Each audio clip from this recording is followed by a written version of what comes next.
Maggi, cheese Maggi ही याची नवीन recipe. एक गॅसवर पॅन गरम करा. त्यात बटर टाका, तुम्हाला पाहिजे त्याप्रमाणे. यात आता थोडा आपण जिरा टाकू. बटर आणि जिऱ्याचा एक स्मेल खूप छान येतो.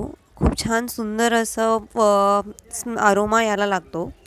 यात आपण थोडा कांदा, अर्धा कांदा टाकूया. तो सॉटे करून घेऊया. यात आपण आता थोडं आलं लसूणची पेस्ट टाकली आहे, थोडी टेस्ट येण्यासाठी. परत सॉटे केलं, तेवढं कच्चापणा काढायला आलं लसूणचा. त्यात आता शिमला मिरची टाकली, ती पण सॉटे करून घेणार. 1 मिनटं तुम्ही सॉटे करून घ्या.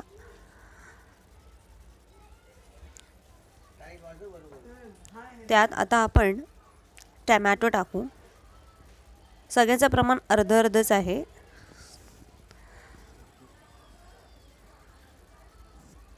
तर थोडंसं टमॅटो शिजण्यासाठी आपण थोडंसं एक नावाला मीठ टाकू आणि त्याला परत थोडंसं सॉटे करून घेऊ.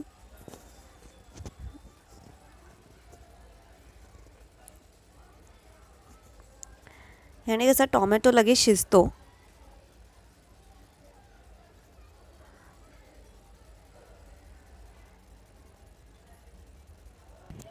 हे मिश्रण छान सॉटे करून झालेलं आहे.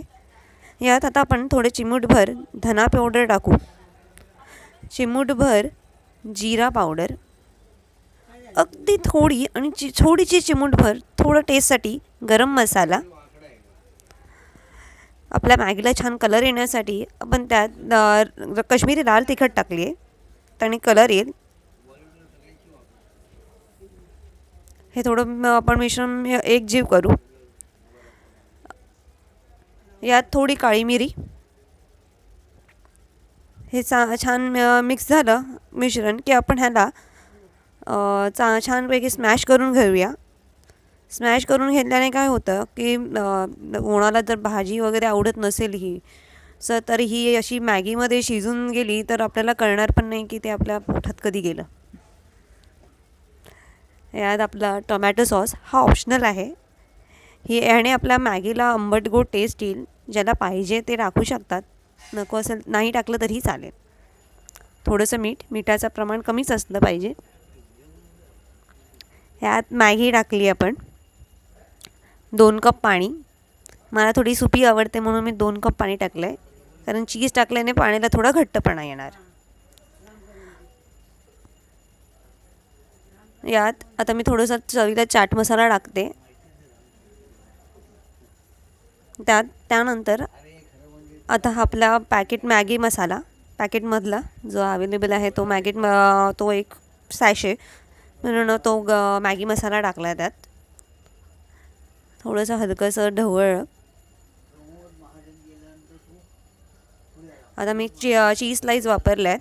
2 चीज स्लाईस मी यात यूज करणार आहे, थोडेसे बारीक करून टाकणार आहे. एक टीप म्हणून मिठाचं प्रमाण कमी ह्यासाठी, कारण बटरमध्ये पण मीठ आहे. टोमॅटो शिजवताना पण थोडंसं मीठ टाकलं होतं आणि नंतरला थोडं टाकलं आहे. आणि या चीजमध्ये देखील थोडं मीठ असणार आहे आणि आपल्या मॅगी मसाल्यामध्येही मीठ असते थोडं. सो मिठाचं प्रमाण कमीच ठेवावं. आपल्या ह्या चीज क्यूबने ना आपली जे पाणी जे एवढं दिसतं ना ते छान घट्ट होईल, कारण थोडं जरी सुपी दिसलं तरी ते नंतरला मॅगी सगळं पाणी शोषून घेतं आणि एक घट्टपणा येतो. हे थोडंसं मी थोडं मिक्स करते.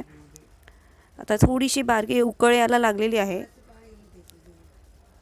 तर उकळ आलेली आहे तर मी आता ह्यावर झाकण लावणार आणि 10 ते 15 मिनटं ठेवणार शिजत. थोडं 5 मिनटानंतर मी जरा चेक करून घेते. हे बघा, थोडंसं आपलं आता मॅगी सेपरेट व्हायला लागली आहे. तर हे जे जरा मी थोडं ढवळून घेते अगदी हलक्या हाताने आणि परत मी आता ह्याला झाकण लावून घेते. आता 7-8 मिनटं ठेवलं की आपली मॅगी पूर्णपणे रेडी होईल. बघा कसा घट्टपणा यायला लागलेला आहे थोडा आणि कलरही छान आलेला आहे. हो, ही अशा प्रकारे आपली मॅगी रेडी झाली आहे खायला.